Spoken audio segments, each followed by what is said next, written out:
سامری جو ہے وہ ایک شیطان کی صورت میں اس نے سب کو کہا کہ کیسے خدا کی آپ وہ کر رہے ہیں عبادت، جو نظر بھی نہیں آتا ہے، ملتا بھی نہیں ہے۔ جناب موسیٰ آپ کو چھوڑ کے چلے گئے، پتہ نہیں آتے بھی ہیں یا نہیں آتے ہیں، ہاں تو کیوں نہ ہم ادھر بیٹھے ہیں ویلے، تو کوئی جو ہے وہ اپنا عبادت کا انتظام ہی کرتے ہیں۔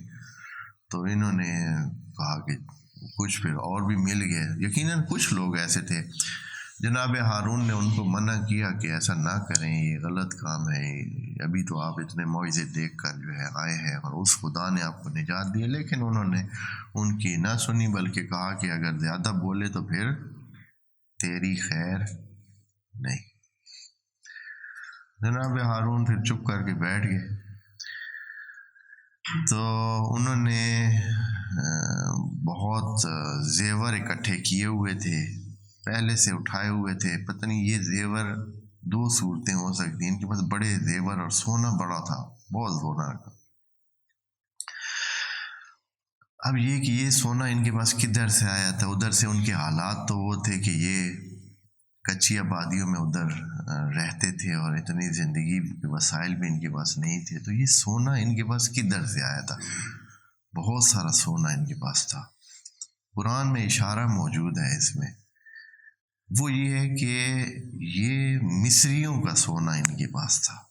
اب مصریوں کا سونا ان کے پاس کیسے آ گیا؟ جبکہ یہ بعید ہے کہ سارے وہ غرق ہو گئے تو پھر یہ واپس گئے اور وہاں سے انہوں نے مصر میں سے سونا لیا اور آ گیا، ایسی کوئی قرآن میں بھی ذکر نہیں ہے، اور یہ ہونا بھی ممکن نہیں تھا، اس لیے کہ دریا تو مل گیا تھا، یہ پار چڑھ گئے، دریا مل گیا تھا۔ اب یہ نہیں ہو سکتا ہے کہ دوبارہ یہ پیچھے گئے ہوں، اور اس طرح کی کوئی بات بھی قرآن میں اشارہ بھی نہیں ہے۔ اور ایسا بھی نہیں تھا کہ فرعونی کوئی سارے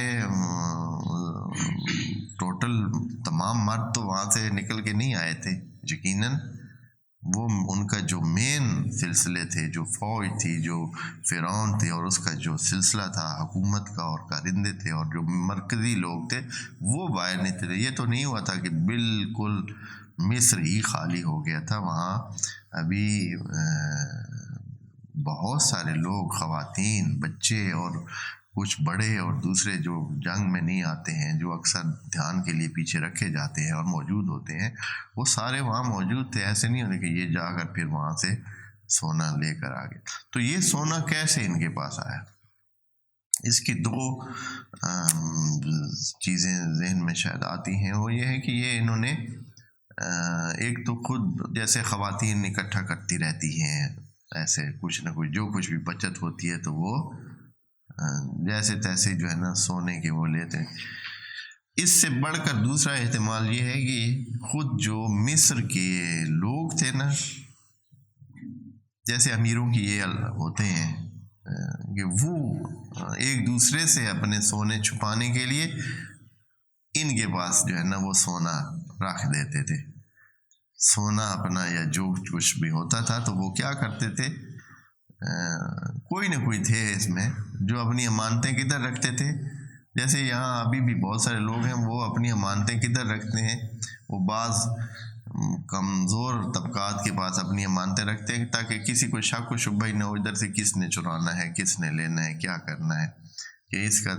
اور پھر وہ ہوتے بھی ایسے تھے کہ امانتیں لے کے کہیں جا بھی نہیں سکتے تھے، تو وہ امانتیں اپنی ادھر ان کے پاس جو ہے نا ان کے پاس رکھتے تھے، اور وہ سونا ان کے پاس۔ بہرحال جیسے بھی تھا، سونا سارا اکٹھا کیا گیا، کہا گیا کہ جن جن کے پاس سونا ہے بنانا ہے،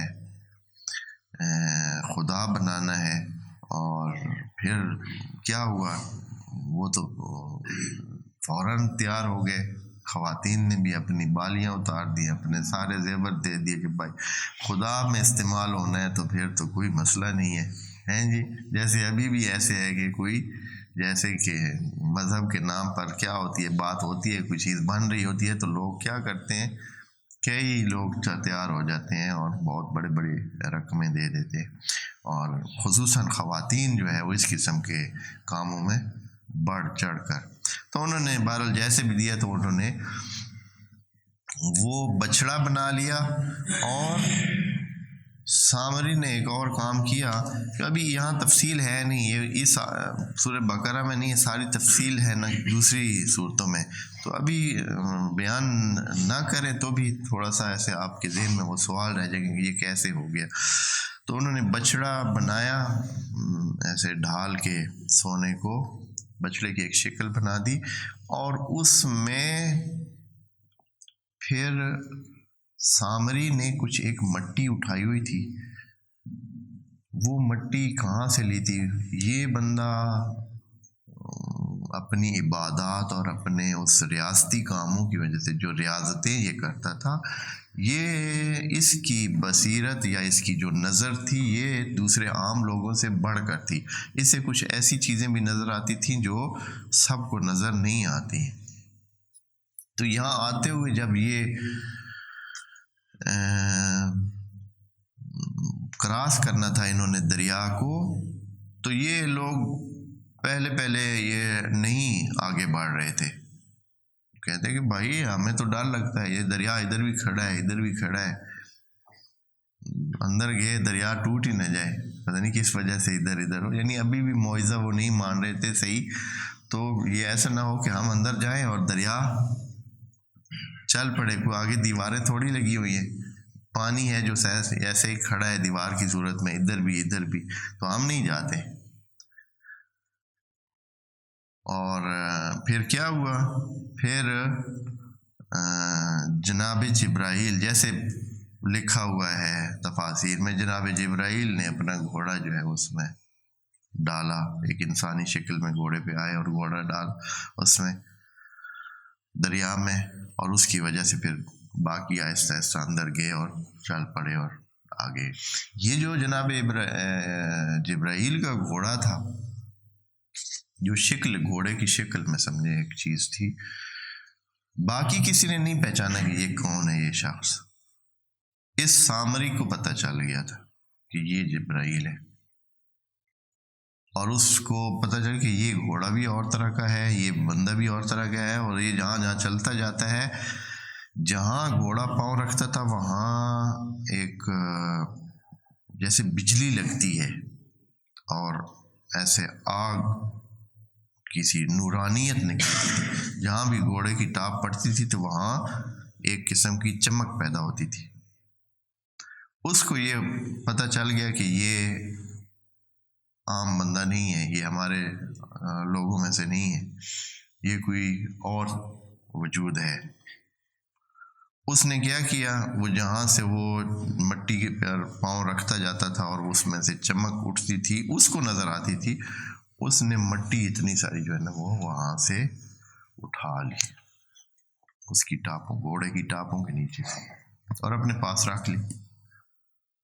سیانہ بندہ تھا، تجربہ کار تھا، اس کو پتہ تھا کہ یہ کوئی کام کی چیز ہے۔ اب جب بچڑا انہوں نے بنایا نا، تو اس مٹی کو اس میں جو ہے نا شامل کر دیا، یا کم از کم اس کے منہ میں ڈالا۔ جب وہ بنا لیا تو اس کے منہ میں وہ مٹی ڈال دی۔ اس کا نتیجہ یہ ہوا کہ وہ بچڑا جو کہ سونے کا بنا ہوا تھا، دھات کا بنا ہوا تھا، وہ باں باں کرنے لگا۔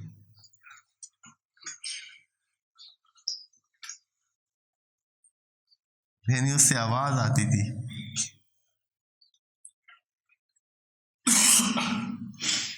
جیسے ایک اس کی گائے کی یا جس طرح کی آواز ہوتی ہے، ایک اس طرح کی اس سے آواز باقاعدہ نکلنے لگی، کیونکہ وہ جو زندگی کا وہ تھا، اس میں اس نے وہ ڈالا، اس میں زندگی پا جائے، وہ جو چمک پیدا ہوتی تھی وہ ایک قسم کی زندگی کا انتقال ہوتا تھا، زندگی منتقل ہوتی تھی، کیونکہ وہ گھوڑا یا جو بھی فرشتہ تھا وہ سراسر سمجھے ایک قسم کے حیات کا مجموعہ ہوتا ہے، ایک طاقت کا مجموعہ، ایک نورانیت کا مجموعہ ہوتا ہے، اور اس کی نورانیت کی وجہ سے جہاں وہ زمین پہ اس کا پاؤں لگتا تھا وہ بھی اس پر بھی نورانیت کا اثر ہو جاتا تھا، اور اس میں بھی زندگی پڑ جاتی تھی۔ تو یہ بھی اس نے پھر وہ مٹی ادھر ڈالی تھی۔ یہ قرآن میں ذکر ہے، یہ چیز جو ابھی میں نے کہی ہے کہ یہ ہے کہ اس کو پوچھا جناب موسیٰ نے کہ تو نے یہ کیسے کیا؟ یہ تو حیرانگی کی بات ہے نا یہ آسان نہیں ہے. ابھی بھی کوئی ایسے خالی لکڑ کے کسی مثلاً بت میں کوئی ایسی جان ڈال دے یا اس طرح کا کوئی اس سے کارنامہ انجام دے تو لوگ کیا ہو جائیں گے. ہمارے تو لوگوں کا بس یہ ہے واہ ہو گیا معجزہ ہو گیا، اب تو کوئی چانس ہی نہیں ہے معجزے سے بچنے کے. ہاں، تو یہ صورتحال جو ہے وہ تھی. بنی اسرائیل جو کچے ایمان والے موجود تھے وہ سارے ہی اس بچڑے کے سامنے جھک کے، اور کچھ نہ جھکے یقیناً، کچھ جیسے جناب ہارون تھے اور ان کی جو ٹیم تھی وہ نہ ہے، لیکن کافی ساروں نے. ثم اتخذتم العجل، آیت نمبر 51 میں ہے یہ جو ہم پڑھ رہے ہیں. آپ نے اخذ کر لیا، یعنی یہ خود آپ نے اپنی مرضی سے کیا. اخذتم نہیں ہے، اتخذتم ہے. اتخذتم یعنی باقاعدہ آپ نے کوشش کر کے، وعلیکم السلام، اخذ کیا یعنی اپنے اوپر اس کو لیا، اپنی کوشش سے لیا. ایجل یعنی وہی بچڑے کو. من بعد ہی یعنی جب جناب موسیٰ یہاں سے دور ہوئے، ان کے بعد آپ نے یہ کیا. وَأَنْتُمْ ظَالِمُونَ، اور در حال کہ آپ کیا تھے، بڑے ہی ظالم واقع ہوئے ہیں کہ آپ نے یہ کام کر دیا.